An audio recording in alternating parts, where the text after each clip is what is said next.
All right. Well, welcome to the podcast. Cath Bishop, how are you? You all right? I'm very well, thanks. How are you? Yeah, really good. Really good. I'm excited for this conversation. A bit wary that we could speak for hours on this because we often get on one, don't we? So, right. The Long Win, in brackets, available to pre-order and at all good bookshops. There you go. There's a plug. Depending on when people listen, let's get into that. I'm really keen to unpack that. I've read through the book, but can I ask your permission to be a little bit almost mischievous today in our discussion and challenge some of the propositions that you've put forward in the Long Win? And I think the reason I want to ask your permission for that is that, one, I encouraged you to write the book because I kept hearing your voice and your cause, and I thought the world needs to hear about it. Part of that is I provided a testimonial for the book. I'm also still finding my way with some of the concepts that you've developed, and finally, the last reason I'd like to test some of your concepts is that when you were a rower, you used to really grill me. It was always, why? Tell me more. What do I need to do? And it was very testing. So is that okay? Would that be all right? So it's a sort of revenge conversation. Absolutely. Yeah. No, I'm really happy to be tested because actually for me, that's the purpose of the book, both for me and more widely, is that it's provoking a conversation, a debate about issues that I think we don't spend enough time really understanding at a deeper level. So it will help me to further my thinking. And that, again, was a reason for writing the book, to help me think through what are the challenges, what does this mean in practice? So totally up for that. Fantastic. So before we get into that, the book, available at all good bookshops, can I just reflect a little bit on your rowing career? So I met you in '98, probably in the bulrushes of Longridge down near Marlow.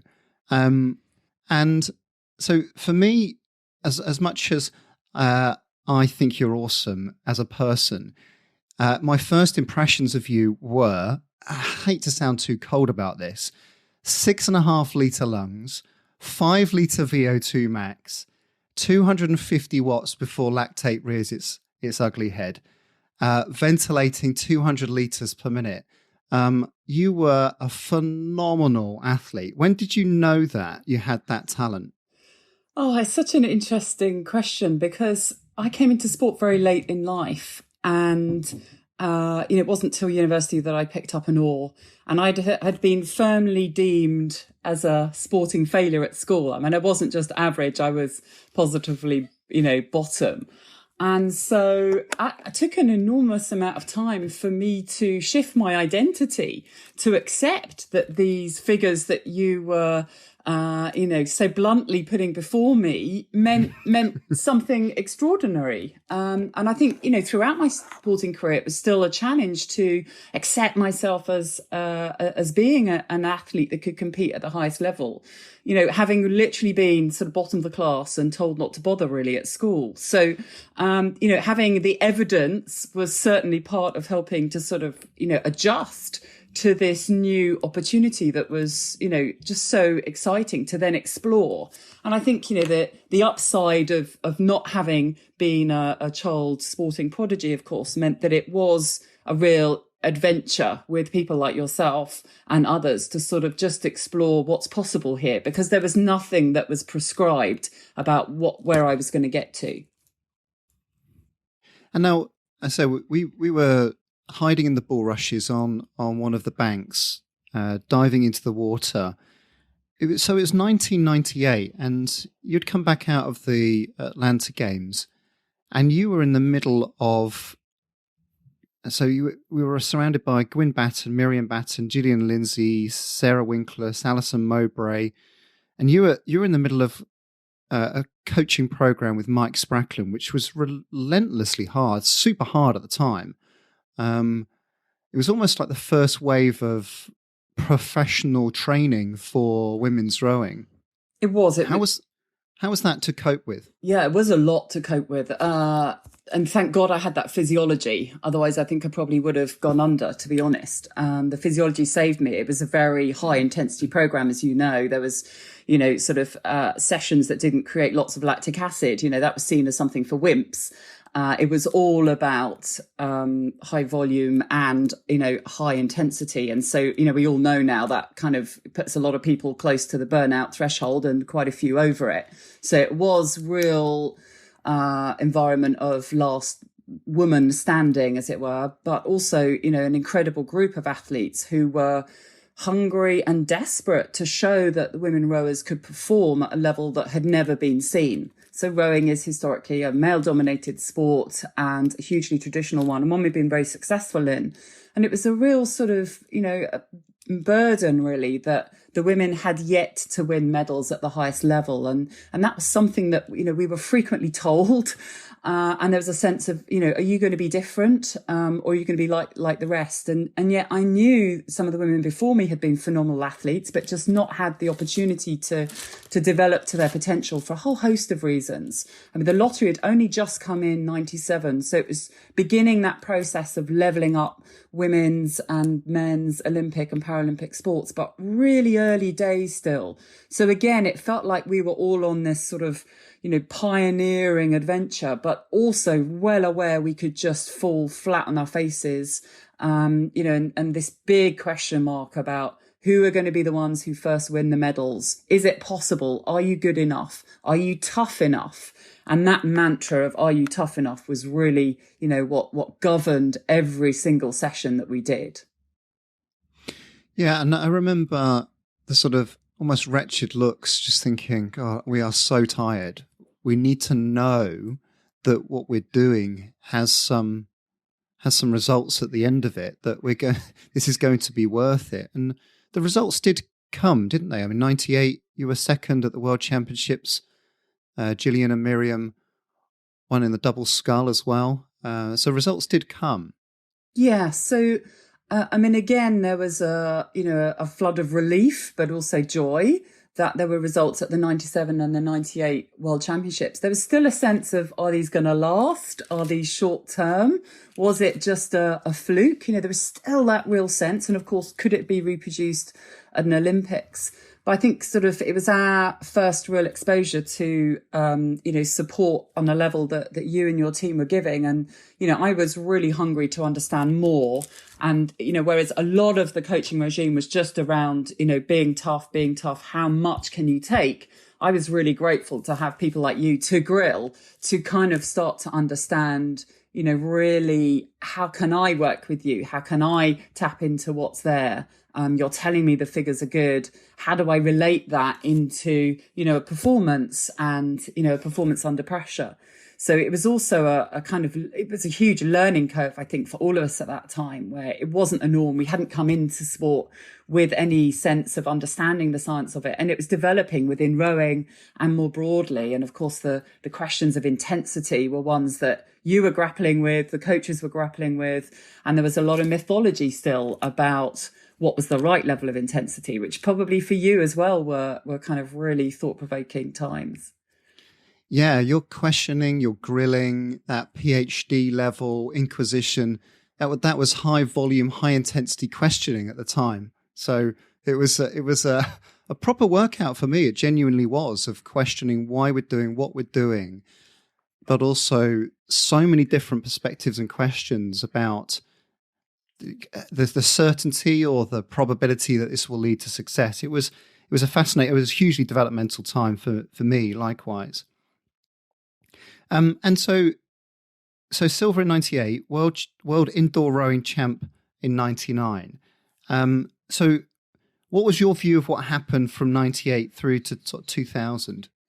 So just to complete the end of the year results, Sydney ended for me with a 9th place. So I went to Atlanta and came 7th, won a silver medal at 98 World Champs, but then slipped back to 5th in 99 and then ended up 9th in Sydney. And, at the same time, the physiology was moving on and in incredible ways. And I suppose the big question after Sydney was, how could my physiology have moved on so significantly and so, in such a world leading way, and yet the performance hadn't matched it. And that for me was the beginning of realizing the much broader world of performance beyond physiology, or what was required to make that physiology work for me, what was required in terms of the environment, the mindset, the behaviors, the relationships we had as athletes, as coaches, and with all the support staff.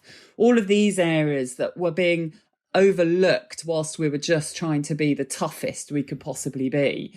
So, but it was Sydney was a crisis for me. 4 years of, as you described, a fairly brutal regime, even by brutal rowing standards. That leaves you with just, endless questions and, a crisis to try and understand what that meant. Crisis, that's quite a full term. You've chosen that word specifically there. What was that? Unpack that for me a bit. So the journey was about winning medals. That's what everyone had told us we were there to do. That's what the big question over all of us was. And the biggest stage to do that on was at the Olympics. I had the physiology, I had the figures there saying I could be the person who would do that, who could do that. And yet I hadn't. And I think the crisis came from, me also associating the failure to perform with being a failure, that connection of identity as a sports person with your performance somehow justifying your existence as a human being, because that in that environment that had been, so easily the same thing. We weren't allowed to have a life outside of sport. That wouldn't be being dedicated enough. That wouldn't mean you were really trying to be the best you could be. And so inevitably when the performance isn't there, there's not a lot around you to help you start working out that process. It took me, I would say, a year to 18 months to really gain perspective on it. But that was probably the most developmental and useful 12 to 18 months when I look back now in retrospect, because it forced me to start to question some of those assumptions about my identity as an athlete, the values that I had, how I could be true to myself in a different way, how I could not purely justify my existence through whether I won a medal or not, how I'd slipped down a slope of believing certain things about, just being tough was what mattered, above how I had relationships with other people, above the quality of enjoying what I was doing. Again, it was a very sackcloth and ashes time, environment. And so there was little opportunity to enjoy the journey. And I realized that had been a kind of a big mistake as well. But it was getting feedback from different people, a whole range of people I worked with. I'm sure you were one of many that I questioned about, I had the figures and the physiology, why didn't this work more broadly? And getting a perspective by stepping away from the sport and actually starting a work here, a different career, gave me enormous sort of opportunity to really absorb the lessons and then come back again as quite a different athlete. Yeah, I remember a specific conversation. I don't remember where or exactly when it was, but it was you gave me the feedback like, I'm done, I'm finished. Or at the very least, I'm putting a big pause on this to think about whether I'm going again. And my campaign to you was, please go again, urging you to give it another go, that you had the hardware there. And one of I remember a very specific conversation I had with Paul Thompson, and he'd just moved to the UK, just taken up the women's coaching role. He was in Marlow, one of the little cafes there, cup of tea and a sandwich in a darkened room, and he was grilling me of, right. First of all, he was right. Why is Jürgen's program so successful? That was the first point, and then secondly, right, what have I got? What's in play here? And that conversation had a very large part dedicated to Cath and Catherine. From a physical point of view, that's a resource in terms of if you can get that moving a boat, you've got firepower there. That was the one conversation I have with Tomo about, your absolute potential to do something. And then, so 2003 world champion, 2004 silver. We've had this conversation several times, but that difference of one place, does that almost need reconciling in your mind? Does that need an explanation, or are you content with it?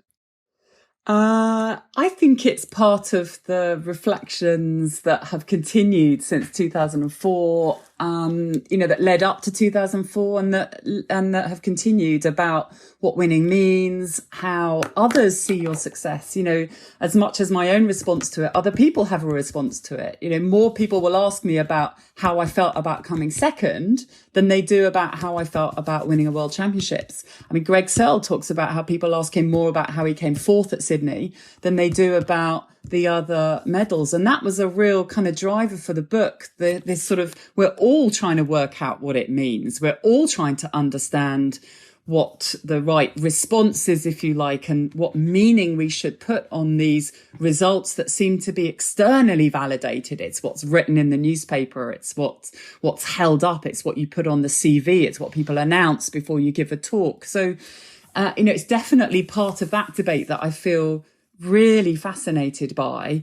And I think, the time away before 2003 and 4 is, it was getting that additional perspective that enabled me to come back and, yes, pursue winning, but with a whole different meaning around it. And that then helped me to put a meaning to what happened in Athens and to think about what winning silver means. There's no question that since early life, you have people saying, if you come second, you're a loser. You've heard that, or, from the playground onwards. You hear it sort of certainly within that sporting environment that we're not here to win silver. I mean, the number of times I must have heard that. So it goes in. It's part of the messages you're hearing from authority figures. We've got to be here to win gold. That's what it's about. You hear that. Steve Redgrave comes and talks in unbelievably inspirational way about that's what it's all about. So, of course, you're trying to reconcile all of that with, that 7 minutes of effort and the fact that you crossed the line second.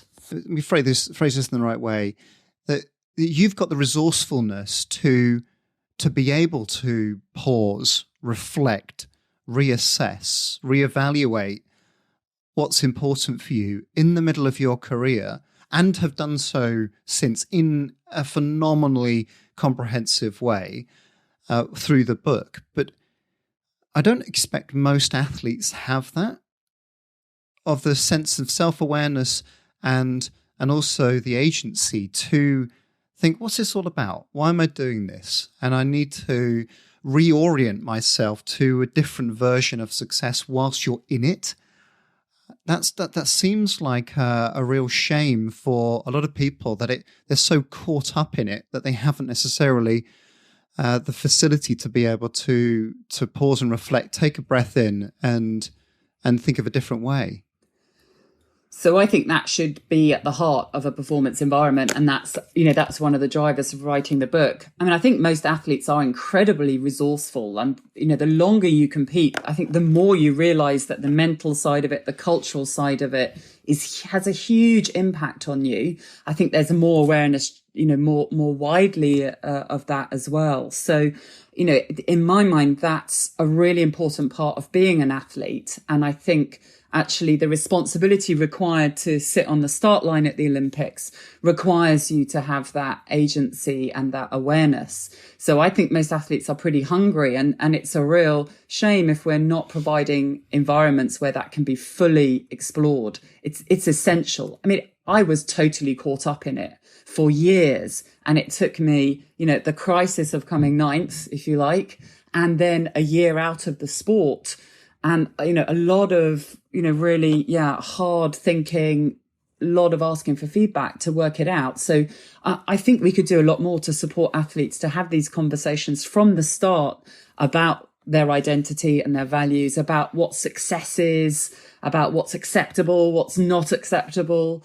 along the way. And, that's what I hear the public debate crying out for now, if you like, whether it's about, the gymnastics environments or more generally about the sort of medal winning approach that we've had over the last 20 years. I think a lot of athletes are hungry for that. And have you had any reflections about why? I mean, I think you probably had your career at the back end of a system that wasn't a systematic way of developing people to the top of the podium. It generally, the people who were champions had that, what we would call almost selfish view of the world of, I'm going to knock people out of the way in order to win. I'm going to do absolutely what it takes. And probably that prevailed at the time because it was so extremes. It was so disproportionate and intense and probably effective, because it required an extraordinary person to do that off their own back. And that was almost the template of people that had won through the 90s, that you were vicariously looking across and thinking that's probably the way you need to do it. Yeah, I think it's a really interesting point. In my mind, it's one way of approaching, trying to be your best. But at that time, it seemed to be the only one, as you said. And it was a sense of, I've actually got to succeed despite the system, or because there isn't a system in the early days. So, I'm trying to create something on my own as an athlete. And then I think there was an interesting transition that the system started to come online, but that mentality was still there. And rather than now thinking, how do I use this system to get the best out of me? There was still sort of quite a lot of this, really quite a negative phrase. I'm fighting against the world. It's me against everyone else. That aggression and hate fueled motivation, that people had to rely on when they were literally fighting on their own. It was hard for that to shift over. And I think that we have been slow to develop an understanding of a different psychology based on, other ways that human beings are motivated, and often much more powerful and more sustained ways, by trying to be your best. You don't need to hate your opposition to perform at your best. But again, these sort of mantras and mottos of don't respect the opposition, they're the enemy. All of that is very strong. I mean, it's a macho narrative I see also in the workplace. But it doesn't help people to be at their best. And yet people can sort of just feel that it's what they've heard. It's perhaps what they've heard from, retired athletes, from parents, from teachers, from coaches. And it feels like it's a tough, strong way to approach something. But I think we've been too slow to really unpick, the damage that happens if you're stuck in that mindset for a long time, and the self-limiting aspects of it too. Okay, so we are segueing into the book, The Long Win, and that leads me to ask a specific question. Why do you think this hackneyed, knee-jerk view of winning at all costs, why does that prevail? Why is it so persistent, and why is it so dominant that we're questioning it at the moment?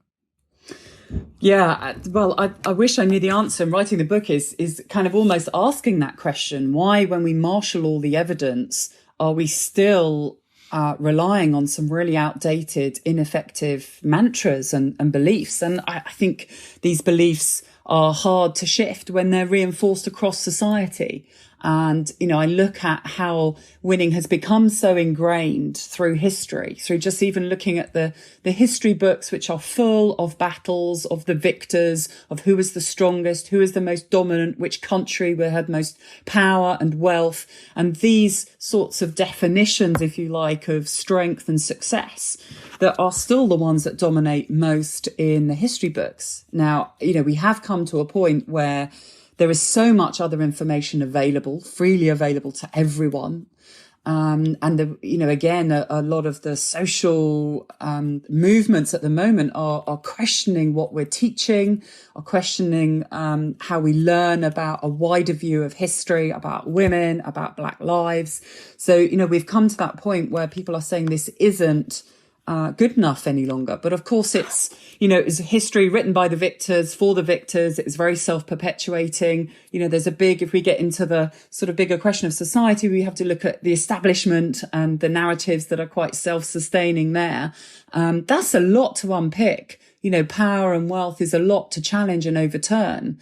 But of course, that's the opportunity. If we can find ourselves to a better way of living in more equality and with, a real sort of different respect for the environment, for each other, for people, if we can shift those values in a way that makes sense, then actually, the opportunity is endless. And it's an exciting time for that. We see change happening in all sorts of places. The environmental threat is creating a movement like we've never seen before. But, that's also struggling against the established norms, the established narratives of what GDP growth means and how we just get on the wheel to churn out more and more consumption across our societies. So, I'm just kind of jumping around absolutely massive topics, but winning is an ingrained part of society that's been reinforced, many of us at school, by our parents, by, our family situations from a very young age. So to challenge that is not easy, but challenge it we must, because everything we learn from anthropology, psychology, biology, tells us that we don't need to live that way. It's very constraining and limiting to us. Okay, so let's get into some of the details then about the concepts that you cover in the book. And I'd like to give it a bit of a shake about. As I say, I'd like to try and explore it with you rather than just nod and agree, because it is a formidable piece of work setting out your treatise of thinking about a different way of winning. So you've stated the problem there. You've stated what's the issue that we're dealing with, and what's your proposition? Could you spell that out for us? Yeah, absolutely. Just to sort of complete, if you like, where we've got to, I think the thing that's been a huge driver for me looking at the sporting world is literally, 5 or 6 years of endless stories of athletes with mental health issues, not feeling fulfilled, feeling empty. And even the winners, even those on the top step, are saying that. It's not just us silver medalists, if you like, who, are kind of hanging on to that sense of being one off the top. The people on the top level of the podium, too many stories across sports of people saying they felt empty, they felt unfulfilled. And, that really put a question mark in my mind. This isn't just about my own experience. This is something I'm hearing over and over again. The surveys that EY did about, 40% of athletes having mental health issues after they leave. The stats are frightening. And that is a massive kind of wake up call, I think, to any of us interested in the potential of, sport and what it can offer to both athletes and society. And so that's really what I wanted to look at. Yeah, how do we do this differently? What are the key elements of that? And the sort of 3 themes that I talk about are the 3 C's of clarity, constant learning, and connection. And that first bit is about clarifying what matters, i.e., it doesn't just matter what medal I get. It actually matters how I win that medal, what other people think of me, who I train with, who I compete with. It's that clarity of purpose of why am I doing this, not just for myself, but going beyond myself. So that meaning of crossing the line, first, second, third, fourth, fifth, whatever it is tied to something beyond this fraction of a second you cross the line. We've often led to believe in the sporting world that happiness will come at that point. I was told, don't expect to enjoy yourself until you get to the top of the podium. That's happiness. That's joy. Now, if you buy into that, that means you have a miserable time. And then there's that fraction of a second you cross the line first. Suddenly life changes. Well, it doesn't work like that. But that's the myth that people have bought into, who suddenly find themselves on the top step and realize, I just crossed the line first. Now what? I feel empty. I've got no one to share it with. Because we need to connect crossing the line first or in any other position with something beyond yourself. What's come before in your life, what's going to come after. So it's all about developing that clarity of purpose, of meaning, of why are you doing this? For yourself, what's the purpose? But also beyond that, what does sport bring to the communities that you're in, to your family, to your friends, to society? We have an opportunity to create change through sport. I mean, Marcus Rashford is being an absolute hero, role model at the moment about the impact that sport and athletes can have on, standing up for others. You have a platform for which to also role model values and the way in which you approach performance. So that clarity piece, it's coming back to that conversation we had before, really, about, what's the why you're doing this? And is there space within your environment to question why it's important to win a medal, why it's important to go fast, rather than just the what of what's on the training program today. Here I go, full pelt. So that first piece around clarity is having some of those conversations that we're not used to having in sporting environments, but can unlock, I think, a huge amount of performance as well as a better experience of sport. So can I pause there then? So I don't think we've covered constant learning and connection as much, but there's a few concepts in there that are interesting. So a large proportion of athletes having mental health issues, and this is only really just rolling out. This is only something that people have been willing to start a conversation about. It's been previously unspoken, and again, from a devil's advocate point of view, I'm interested in this idea that there's going to be a cost to the pursuit. To try and do something extraordinary will require compromise, will require some sacrifices, will require a disproportionate diligence that could wear people down to do something extraordinary. The same sort of reports have come back from people who've been into space, and then they come back down and they've done something incredible, not only the preparation, the actual performance of it, and then they come back down and then it's just, life's not going to ever be much better than this. Is this the price that athletes have to pay? So I don't believe it has to be like that. I think we do see it. You're right in, Buzz Aldrin's sort of magnificent desolation was how he viewed Earth from space. And then he suffered when he came down and described that same desolation in his own life. I think, again, it's because nobody discusses what comes after. Nobody's talking about what does this mean and how will this relate to your family life and your career hereafter. So, these costs, let's discuss them. Let's check that we're up for them.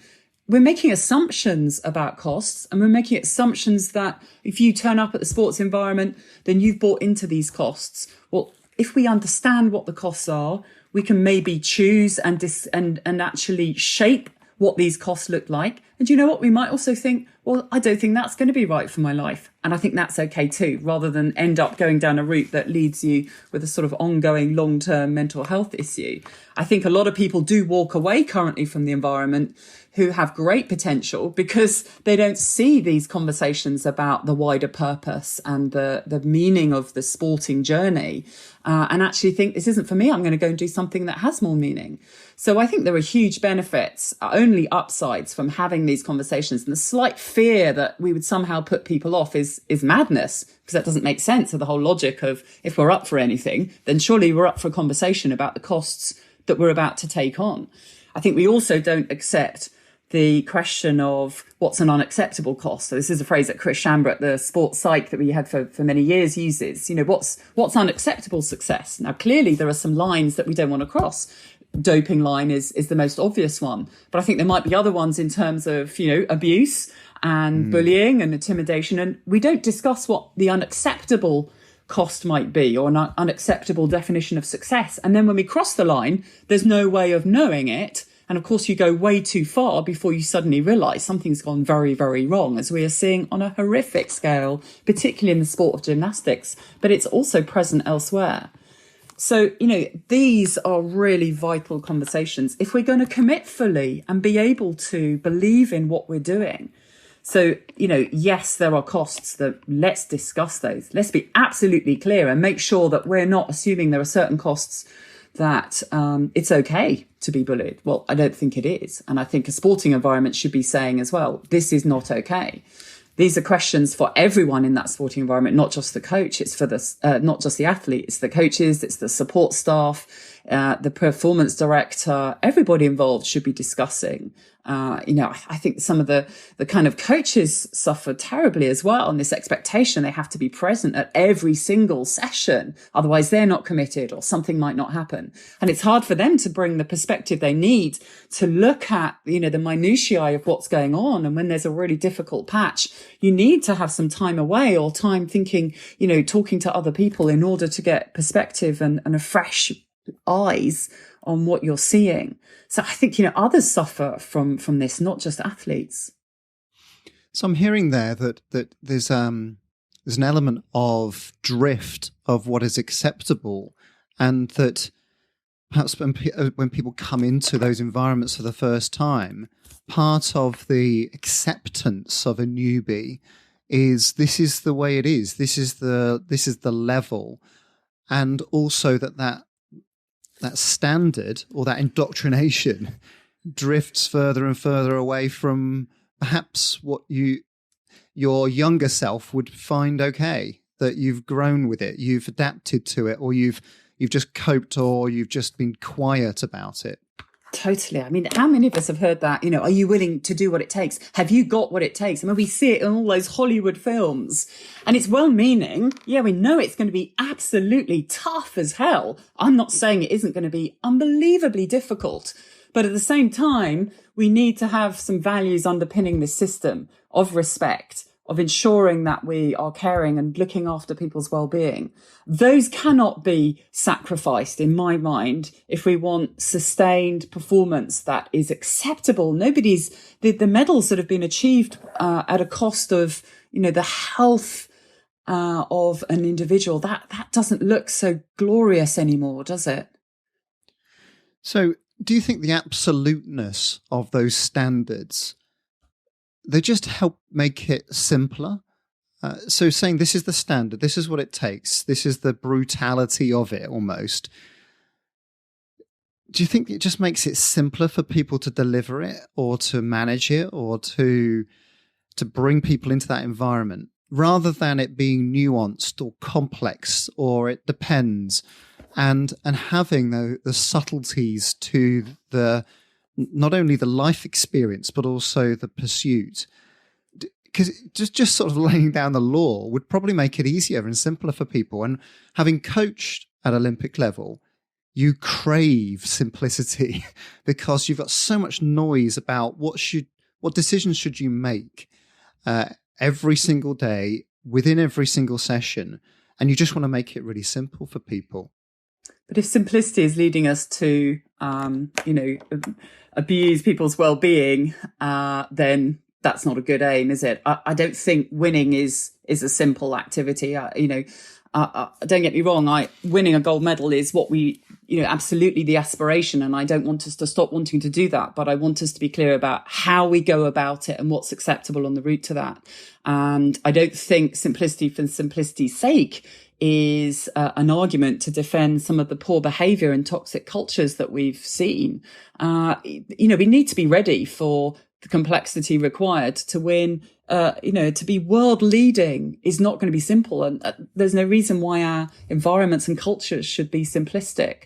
It is complex. It's, the science, if you like, the hard science, the physiological science is complex. And so is also the cultural science. That should be seen in my mind in the same way. And the well-being science, these are all complex. And if we've got a sophisticated system, then surely we can manage that. Actually, giving athletes and coaches the resources to discuss these issues can only help them in that decision-making process. Mm. Yeah, I mean, I agree. I was just trying it out. But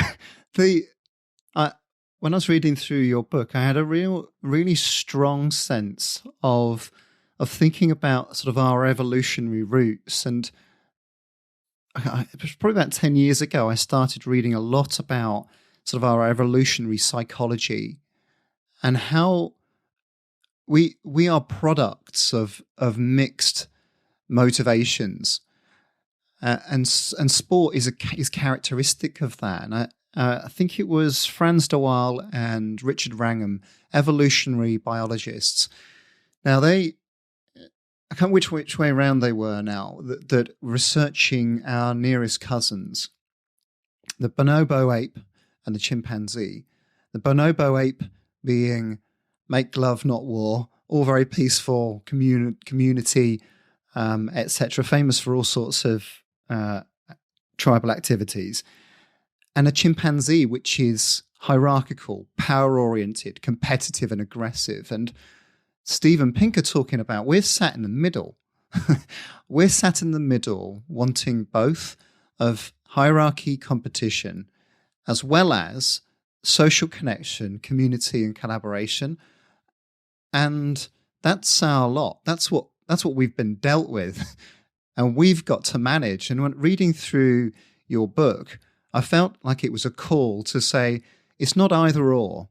So stop. At no point do you say, let's stop being competitive. It's let's do that in a way that adds more value to our experience and journey along the way, so that we can do this as a collective, and there's more joy in that. Yeah, absolutely. No, that's a great sort of summary of what I'm trying, of my message, if you like. Yeah, I'm not anti-competition per se, but I am anti-competition where it holds us back and restrains us and makes us miserable and, stops us from performing at our best. And yet we seem to create quite a few environments that are like that. And yeah, I again share your enjoyment of looking through writing from anthropologists about some of the myths that we have, that our ancestors were all aggressive hunters. There's been some sort of interesting revisionist thinking that actually, even interpreting cave paintings, what we thought were spears are now maybe reeds from the riverbanks. But we assumed they were fighting all the time. But actually, what made us different from the rest of the animal world was our ability to cooperate in huge numbers, to look after each other. We have lots of examples in nature of animals that mutually look after each other. There are sort of oxpecker birds that come and pick the flies off the back of various sort of river-based animals, and yet we just see the kind of the lion eating its prey. We just pick one picture. We are not educating ourselves and learning about the full picture, these two sides, as you say. And I don't know why we miss out that collaboration community piece, because it's such a natural urge within us. And actually during the pandemic, we saw that coming out really clearly. Incredible initiatives, very much driven by a really clear sense of common purpose and need that saw local collaboration across local authorities and volunteer groups and business groups, which were previously totally siloed. But suddenly, actually, we've all in this together and we can help each other out. That showed to me the power of community. But a lot of our systems and structures put those things as optional, if you like, rather than starting off with those as the way we're going to approach trying to be successful. We also saw people grabbing stuff at supermarkets, that competitive element, when perhaps there was a feeling of personal threat that I might not be able to feed my children, etc., that flared up. Absolutely. And that came from the threat, that came from a narrative of fear. So if we play to that fear, if we go out as athletes and we're there because we're afraid of losing, we are only playing to one small part of our psychology, of our psychological capacity, if you like. So yes, we can do that. And I really dislike the commonality, the frequency with which fear is used in the kind of narratives we see coming from politicians, because it quickly drives us into that very narrow, reactive self-preservation mode. And it doesn't need to be like that. We can motivate ourselves in a different way than fear. So, a segue. I mean, you've got a quite a compelling piece in the book about metrics, and for me, this is this is an interesting feature of competition, but also what drives potentially this short-term thinking is that we quite, I mean, I think it was Martin Seligman talking about Homo prospectus. That's what we should be called, because we're always thinking in the future. We're always thinking about tomorrow, next week, but we're not very good at thinking about 5 years, 10 years, and investing in that way so that we're making things better. And I think my experience of a lot of systems that have gone wrong or have drifted, as we said, is that people are working to a metric that is driving and justifying action. Is that something you've equally observed in business, in your diplomacy work? Yeah, I totally agree. When it's a short-term metric, the narrow metric, that is the one that's dominant, then everything shifts towards that. I mean, this is a massive problem in the business world where there's a rhythm of quarterly reporting, and we see whole sort of, departments set up just to kind of churn out the quarterly statistics that are required. And there's a real sort of self-perpetuating system there. Now, there is some interesting work going on to try and help businesses develop longer term way of thinking and decision making, so that shareholders buy into longer term strategies. There's a sort of long term stock exchange idea that's being tried out, and of course a lot of the ethical business thinking is around this. We know that purpose-driven businesses do better. If you look at organisations that have survived 100 years, whether it's NASA or the Royal Shakespeare Company or Eton College, then these are driven by not just being bigger, but by being better, by the quality, by the purpose that underlies them. So there is a real need to think about actually what we do in order to perform over the slightly longer term, 5-10 years plus. More companies go bust in the shorter term because they get caught in this sort of short-term survival mode that actually is what kills them, ironically. I love the concept of cathedral thinking that is becoming more sort of talked about, where we have this capacity to build incredible projects, literally those cathedrals that were built over a number of centuries, where there was a vision of what was wanted. It was also something very much rooted in the community, and the local area where it was being built. But, it was something that then generation after generation took on and added to in their way. So they all shared a vision, even though the vision sort of became adapted over time as materials changed, as circumstances changed, as the next generation brought new ideas to it. We have a capacity for this. The question is whether our systems are setting ourselves up for this. The medal winning, short-term, target-driven way of motivating us, it only works in the short term. We have an issue of retention of our top athletes now within the Olympic and Paralympic systems, because we've sort of driven this sense of, pushing people over the short term in a way that they don't feel is sustainable, or the experience isn't one that you want to repeat. So again, we can see there this sense of, just driving for that next medal is stopping us thinking about what's best for an athlete's career. It might be best for them to take a year out. Well, that's going to hit your world rankings next year for sure. But actually, you might get another whole Olympiad out of that athlete, or even two more, three more, particularly in sports like rowing. And that's the sort of thinking that we need to bring in. We can bring meaningful metrics. That's a sort of phrase that, again, I see used more. We just need to be really cautious. Whenever you have a metric, you need to think about what isn't being measured, what's left out, because that's what now is going to get neglected, underinvested in, forgotten about. And that could be a crucial aspect to performance. Maybe it won't hurt you in the short term, but it might hurt you in the longer term. So with every metric, there's a need to sort of think about what's the behavior this is going to drive and what are we overlooking through this? And I mean, Ken Robinson passing this a few weeks ago, 2008, was it 2010, his infamous TED talk. Yeah. And such a compelling case, perhaps the most powerful talk I've ever seen about, and one of the most amusing, about creating the case for creativity in schools, and how actually we're creating a system that that doesn't help children longer term. It doesn't future-proof them. It satisfies a metric, or it perpetuates long-term, people's going into professorships, etc. I'm now thinking, well, back to the coaches I've worked with over time, that the currency that they need, they crave, is some sort of indication that they're on the right track. And they're probably going to get that from most keenly from results. And that craving for results is such a powerful indicator.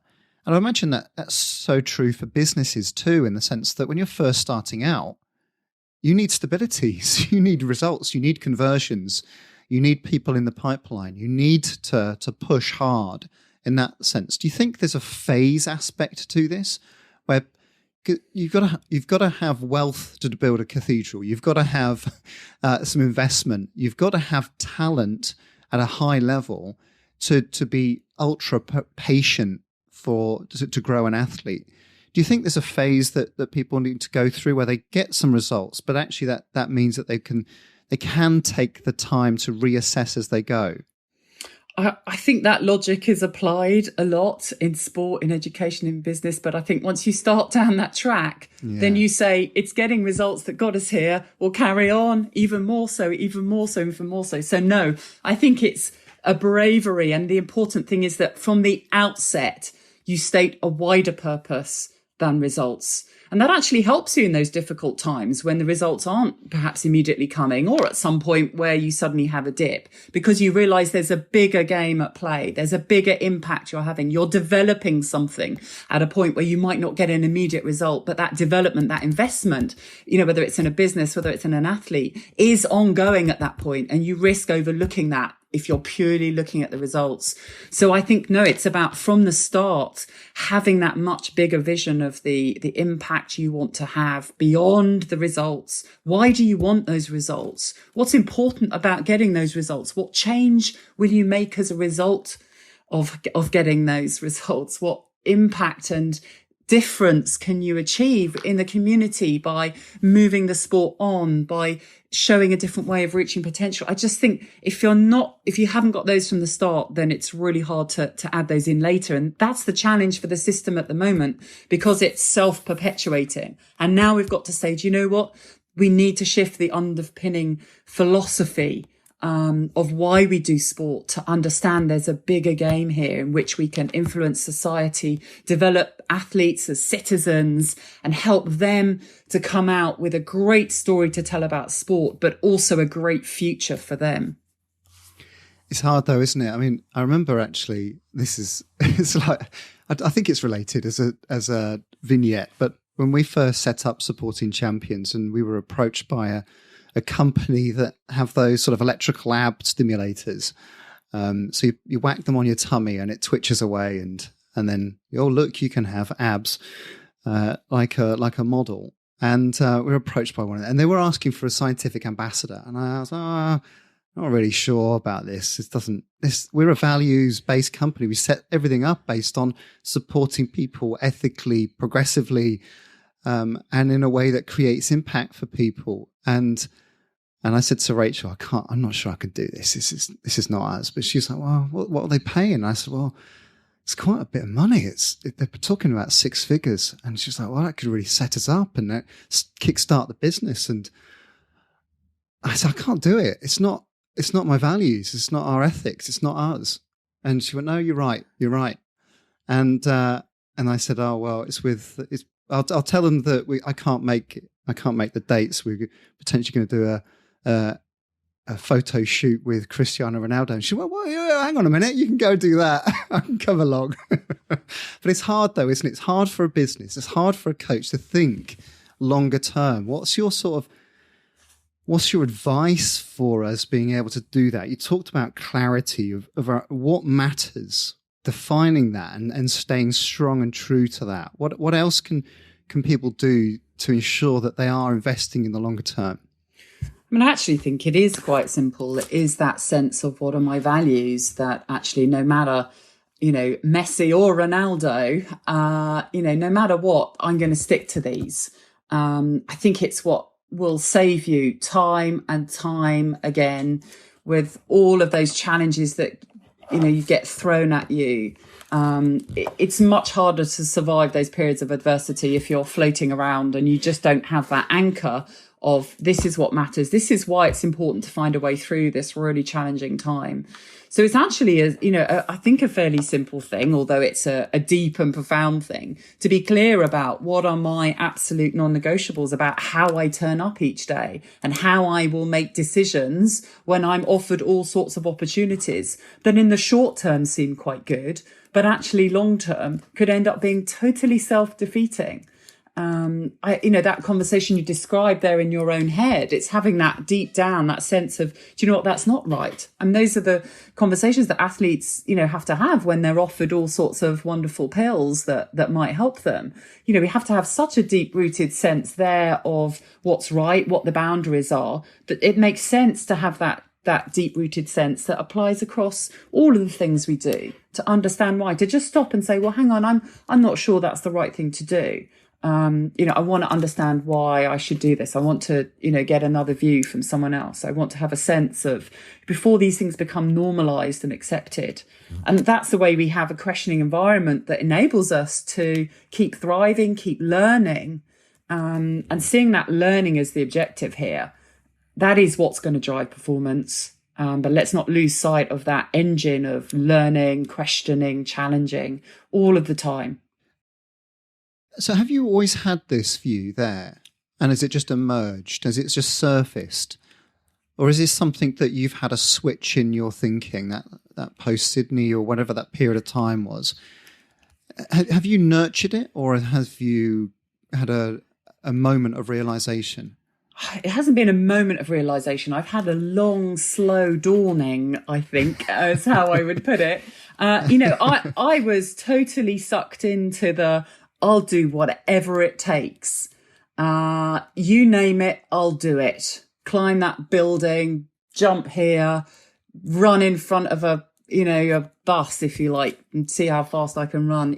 All of this sort of stuff. I totally bought into that because that was what I saw in the films. That's what sport's about. I was new to sport, so I had to have a bit of a crash course, and everyone kind of was perfectly clear. In a sporting environment, you just have to show how tough you are every day, every second of every day, at every point.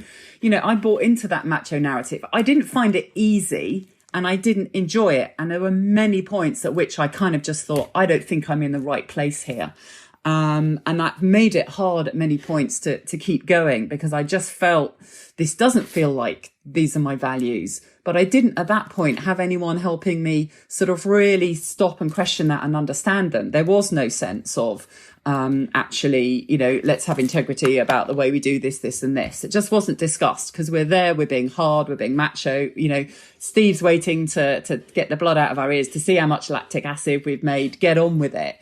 And so it was really, in retrospect, trying to work out all of that stuff that was totally normalized in that environment that somehow deep down, though, didn't sit quite right. And I could see from talking to other athletes that they were seeing things similarly and had had similar experiences.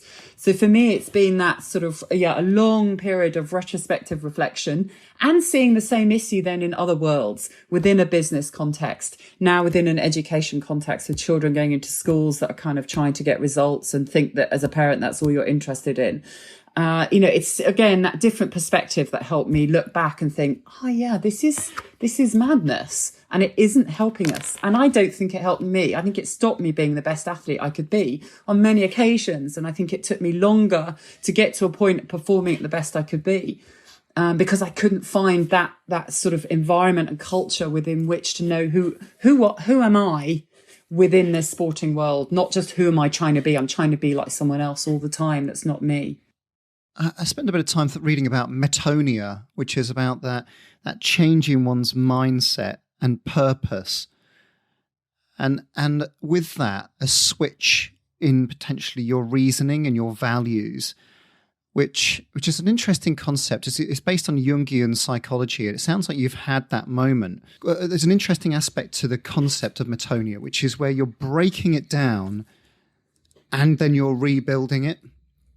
And it sounds like you're on that mission and that cause that you've experienced it, you've understood it, you've made sense of the world, you've recognized it in other fields, and now this long-wind book, which I remember when I reviewed it over Christmas time, is extensive, formidable piece of work. Going through, and it felt like you were absolutely breaking it down, and every single different perspective. And now you're rebuilding this with a purpose to make a meaningful change for society.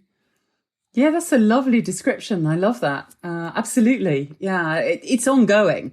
And as a perfectionist or someone who gets into that mindset of striving for the best, it's been terribly hard to finish the book because it's never finished. And I'm constantly finding more examples and more references and more perspectives and more worlds in which we can apply this thinking. But that's okay. It's about provoking the debate, being part of that debate, helping others to join that debate.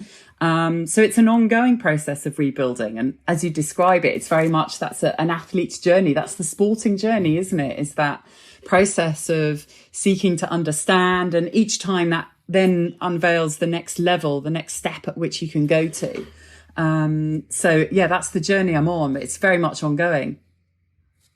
So the last C that you've put as part of your kind of call to arms, connection. And I'm going to struggle to disagree with you on this one, because I think that previously we've got some evidence that the high performers, they're relatively selfish, they're outcome focused, they're tenacious, they're resilient, industrious, etc. But I think increasingly we're seeing winners who are capable of collaboration and synergies with people, because ultimately, if they can't harness the value of a team behind them, they're going to be isolated pretty quickly. They're not going to benefit from increased performance. Tell us a little bit more about your thoughts on connection and how that can contribute to a purposeful, meaningful version of success. Yeah, it's the fundamentals of who we are again. I mean, we're back to that sort of world of anthropology and how we operate as humans. That social need, which again we've seen in 2020 for connection with others in order to live a meaningful life. I think the challenges we face these days are so complex that we can't possibly find the answers alone. Actually, that applies in sport, where we're trying to all the time increase performance. We can't do it any obvious ways anymore. So we've got to kind of bring others into our thinking about how might we unlock performance in a different way to go that little bit faster. But I certainly think the other challenges in our life, whether it's equality, whether it's the bigger challenges in society of, improving environmental protection, all of these issues, the governmental issues that we vote on from our politicians around international trade or international security, these are not kind of win or lose games anymore. There are ones where we need to collaborate. We need to collaborate smartly. We need to find new ways to collaborate. So in my mind, it's a muscle that we should be flexing from a very earlier point in our lives. I love the sort of more modern progressive education systems in, the Nordic countries and in the Netherlands as well, where they, the fundamentals of being at school is about collaborating. You are constantly in groups. You are exploring things together. The peer learning piece is really, really strong. There's a brilliant thinker, Alfie Kohn, who I hadn't come across till I was doing research, Kohn, and he's written books about, again, the way to incentivize, learning and the importance of cooperative learning. That is the best way for us all to learn. And it's also the best way for us to set ourselves up for a healthy outlook on life. Terry Orlick's work on psychology, again, emphasizes the importance of cooperative games in early life, not thrashing each other, Monopoly or whatever it might be, but actually making sure these skills are part of how we learn, because that is the most important foundation to, a balanced psychology and a healthy mindset. So could you imagine a situation where competing sporting nations cooperate in terms of the intellectual property or the methods that they use.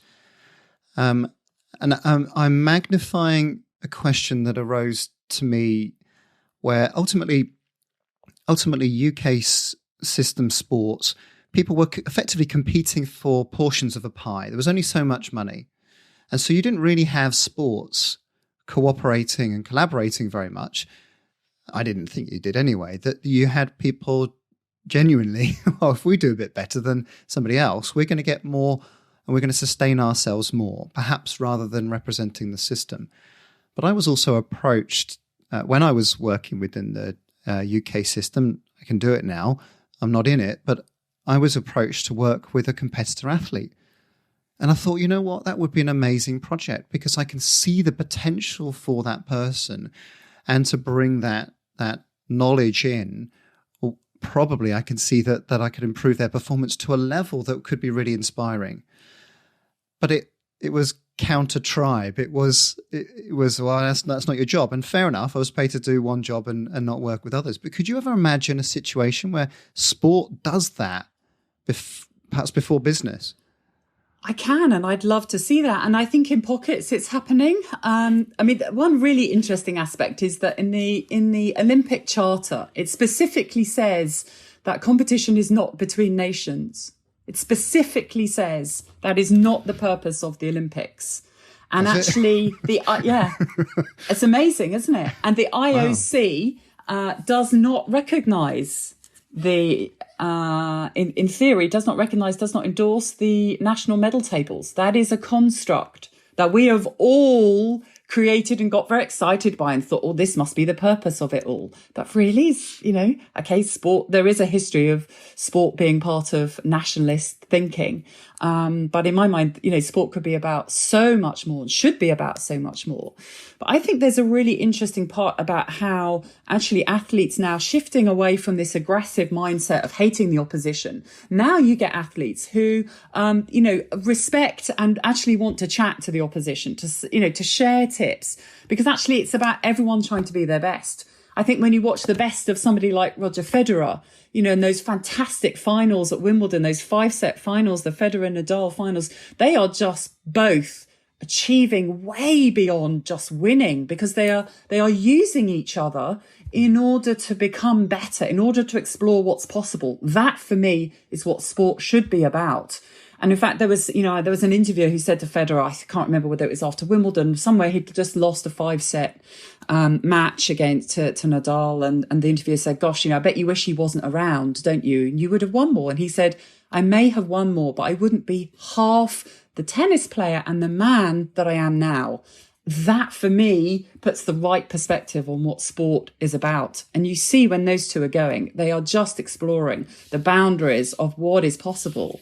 And if we actually don't sort of support each other and talk to each other, then we hold ourselves back. That's not what performance is about. No. Okay, so give us a headline. Imagine I'm a coach or a business person, and I say, look, I've read your book. That's all very well, but look, I know the way I've always done it, where I push people and I'm demanding, and actually having some heat under the platform. That's the way I know it works for me, and it gets results, and it sustains my performance. What's your summary campaign? What's your lift pitch to them? I want them to look at what more could be possible. What they're not, those are great. We all need to be demanding, for sure. We all need to have a sense of impetus about why something matters, but don't stop there. And actually, maybe your results could be even better. Maybe there's opportunity to bring, other athletes into that field who have walked away because they didn't like that approach. Maybe there's an opportunity to be working in partnership with your athlete rather than in a power relationship where you hold all the power and they do what you tell them to do, to explore how you can unlock even more. Love it, love it, love it. All right, a couple of last quick questions from me. This one's, I'm being annoying. I'm sorry, I'm being a bit of a bugger here. You can only keep one. Your ergo world indoor champion in 2003, your Olympic medal or your book? Oh, yeah, I'll keep the book and actually I'll keep the thinking that goes behind the book and the thought process and the conversations that have all gone behind it. I was very privileged to meet Daley Thompson a few occasions, and I love his mentality. You introduced me to him. Yes, of course, in Australia. In the Gold Coast. Yeah, that's right. And, he gave away his medals. He's the biggest, best kind of winner you could have in sport, but it wasn't about medals. For him, it was about performance. He had enormous fun whilst he was competing and training. And he used to say to me, in those years, when we were at the Gold Coast, etc., and we were training so unbelievably hard. We were in a competition to see, how hard can you train? And he would just say, God, you guys don't seem to be having that much fun. I thought he was mad. I couldn't understand what he was talking about because nobody was trying to have fun. That's not the point. But he knew it was the point. And I wish I'd sort of stopped and reflected at that point sooner on it. But it's about that whole process of exploration of what's possible. Love that. And that's a real campaign for finding a better way. Final question then, what year are you going to enter politics and sort it out? I asked you this at the conference, but I think it was, please can you enter into politics? But I'm going to pin you now to what year you're going to. There you go. Oh, time is ticking on. What a difficult time.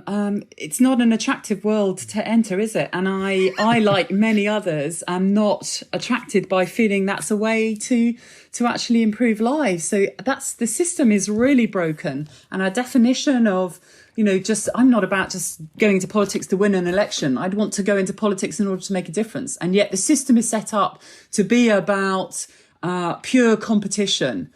And so the way it sits at the moment, I couldn't, with my values, operate in that world. That wasn't an answer, but never mind. Okay, well, I can live in hope. Cath, I've really appreciated the conversation. The how profound this message is. I don't think it's going to be lost on anybody. Just that the very difference between this pursuit of being the best versus being successful, I think, is at the essence of this, of actually recognizing someone's achievements, whatever the outcome. And so congratulations on the book. And any book that starts with a Bob Dylan quote is going to be quality. So congratulations on it. And I'm sure it's going to be a wild success. Thank you so much for joining us. Thanks, Steve. I've loved chatting. Thank you.